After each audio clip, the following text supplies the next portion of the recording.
श्री रामचंद्र कृपालु भज मन हरण। जय श्री राम। कैसे हैं सभी मित्र? बहुत अच्छे। तो आज हनुमान जी पे चोला चढ़ाने का, सिंदूर चढ़ाने का सौभाग्य प्राप्त हुआ। तो हनुमान जी पे सिंदूर क्यों चढ़ाया जाता है? कहते हैं बहुत समय पहली बात है, सतयुग का समय था, श्री रामचंद्र जी का समय था और उस समय श्री रामचंद्र जी के सतयुग के समय हनुमान जी जो परम भक्त श्री राम के कहे जाते हैं, वो एक दिन माता सीता के कक्ष में गए और वहां पर उन्होंने देखा कि माता सीता अपनी मांग में सिंदूर भर रही है। तो माता सीता उनकी मांग में सिंदूर भर रही थी। तो हनुमान जी ने जाके पूछा, मैया ये क्या कर रही हो? बड़े अचंभे से देखकर पूछा कि मैया आप ये क्या कर रही हो? इधर ले। तो कहते, मैया आप ये क्या कर रही हो? तो मैया सीता ने बड़े ही भोलेपन से जब हनुमान जी ने पूछा तो उनसे पूछा, उन्होंने बताया मैया ने कि पुत्र मैं ये सिंदूर अपनी मांग में लगा रही हूं, जो स्त्रियां लगाती हैं मांग में, तो सिंदूर में लगा रही हूं। तो हनुमान जी ने फिर बाल बुद्धि के अनुसार कहा, बालकपन में, मैया इस सिंदूर के लगाने से होता क्या है? इस सिंदूर को जो आप अपनी मांग में लगाती हो उससे होता क्या है? तो मैया ने बड़ा ही प्रसन्नता से बड़े ही सोचा कि हनुमान प्रश्न पूछ रहा है तो उसको उत्तर देती हूँ। तो पूछा तो बताया कि इससे लगाने से तेरे जो स्वामी है, मेरे जो पति हैं, तेरे जो स्वामी हैं श्री रामचंद्र जी, रघुनंदन जी, उनकी आयु, यश, बल, कीर्ति बढ़ती है। यश, बल, कीर्ति बढ़ती है, आयु बढ़ती है मेरी राम की। तो फिर क्या हुआ? फिर क्या था? फिर तो मेरे हनुमान जी ने क्या किया, सारे शरीर पर सिंदूर का चोला पहन लिया, जैसे आज हम लगा रहे हैं, सिंदूर का चोला पहन लिया। अब सिंदूर का चोला पहन लिया तो ऐसे ही दरबार में हनुमान जी को बुलाया गया।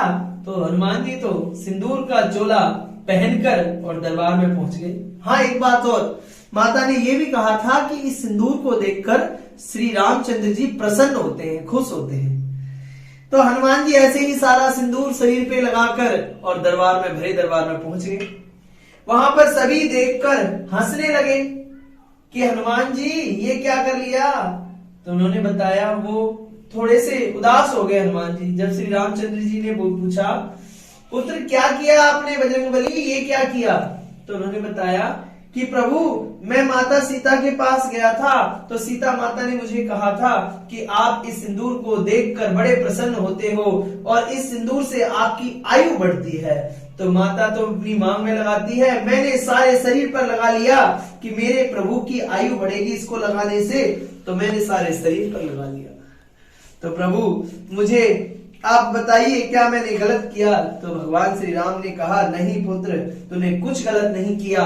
तो उनको वरदान दिया कि आज के बाद जो भी तेरे ऊपर ये सिंदूर का चोला चढ़ाएगा उसकी मैं हर मनोकामना पूर्ण करूंगा। श्री रामचंद्र जी ने कहा, हनुमान जी को वरदान दिया कि कहा जो भी शनिवार को, मंगलवार को या जब भी उसका हृदय करे मनुष्य का, तो मेरे ऊपर सिंदूर का, तेरे ऊपर सिंदूर का अगर कोई लेप करेगा या सिंदूर तेरे ऊपर तो चढ़ाएगा तो मैं उसकी सारी मनोकामनाएं मैं पूरी करूंगा। हनुमान जी को वरदान दे दिया भगवान श्री राम ने। तो कहते हैं उसी समय से आज तक हनुमान जी पर सिंदूर चढ़ाया जाता है और चूरी का प्रसाद लगाया जाता है। मैं अभी आपको दिखाता हूँ चूरी का प्रसाद। ये रखा हमारा चूरी का प्रसाद, ये देखिए आटे की चूरी बनाकर भोग लगाया जाता है ठाकुर जी का। ये हम चोला चढ़ाने के पश्चात लगाएंगे। इसको यहां रख देते हैं। तो चूरी का प्रसाद भगवान को चढ़ाया जाता है और फिर उसी दिन से कहते हैं हनुमान जी के ऊपर सभी सिंदूर का लेप लगाते हैं और सनातन धर्म को आगे ले जाने के लिए हमारे हनुमान जी जो है वो प्रत्यक्ष देव हैं, तो इनकी पूजा करना परम आवश्यक है।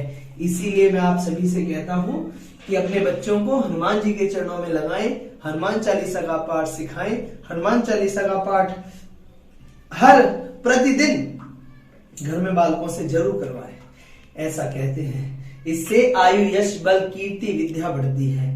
मेरा ऐसा विश्वास है मेरे बजरंगबली सभी की मनोकामनाएं पूर्ण करेंगे। तो इन्हीं शब्दों के साथ अपनी वाणी को विराम देता हूं, और अगर आपको मेरी ये वीडियो अच्छी लगी हो तो लाइक करें, सब्सक्राइब करें मेरे चैनल को, और जितना भी ज्यादा हो सकता है इसको शेयर करें। तो बोलिए एक बार सियापति रामचंद्र भगवान की जय हो। तो और यही वीडियो जो है मैंने अपने पिताजी की आयु वृद्धि के लिए, भाई मेरे पिताजी बीमार हैं तो उनकी आयु वृद्धि हो जाए, वो ठीक हो जाए, रोग शांति हो जाए, इसके लिए मैंने हनुमान जी पे लेप लगाया है। तो ठाकुर जी मेरी जरूर मनोकामना पूर्ण करेंगे, मेरे पिताजी को जल्दी स्वस्थ करेंगे, ऐसी मेरी आशा है और इनके चरणों में प्रार्थना है। तो इसी प्रार्थना के साथ अपनी वाणी को विराम देता हूँ। बहुत बहुत धन्यवाद।